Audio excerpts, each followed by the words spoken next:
President Biden, declaring the United States' exit from Afghanistan, calls it a success. But what does the rest of the country think? He screamed it, by the way. Fox and Friends Enterprise reporter Lawrence Jones, just a few miles from Fort Lee in Virginia, with thousands of Afghan refugees have passed through the medical care and processing.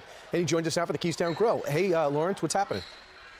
Hey, Brian, I'm still trying to figure out why the President of the United States was yelling, who he was yelling at. I got Mike here. You're a veteran. Thank you so much for your service. You worked on those C-17 planes, and now you're a pastor, and you're talking with veterans every single day. What are they saying? Well, the biggest thing they're concerned about is, did their sacrifice matter?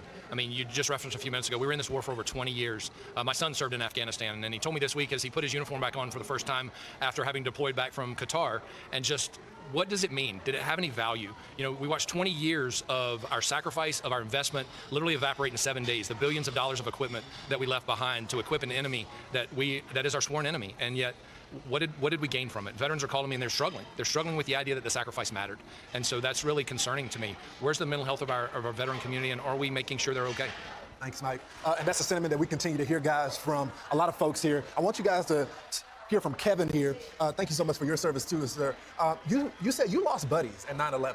Well, yeah, we lost not only the civilian casualties that we had when the towers came down, but we had over 365 firefighters that lost their lives and hundreds of law enforcement officers that lost their lives, not to mention what happened at the Pentagon. You know, we're back to square one. You know, President Bush, I remember him standing on that pile of rubble, telling the world that we're going to get the people that did this, and taking the steps that we did throughout the years to put this country in a position where we could protect ourselves, protect our borders, protect our people.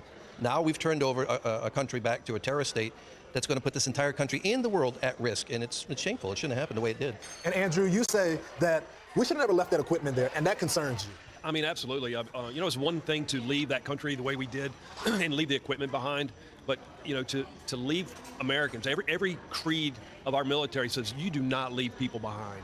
And to leave the equipment with a known terrorist organization, unacceptable, completely unacceptable from the Biden administration. What do you want to hear from the Commander-in-Chief as well as the Joint Chiefs? They need to step up. They need to step up. They took an oath in office to protect us, and leaving equipment behind, leaving Americans behind, that does not, it's just unacceptable. And guys, as you know, Fort Lee is right down the street. A lot of veterans here, a lot of military spouses here, and they're passionate about this. And we're going to be honoring the troops, the 13 troops, all morning today. We got a table set up for them.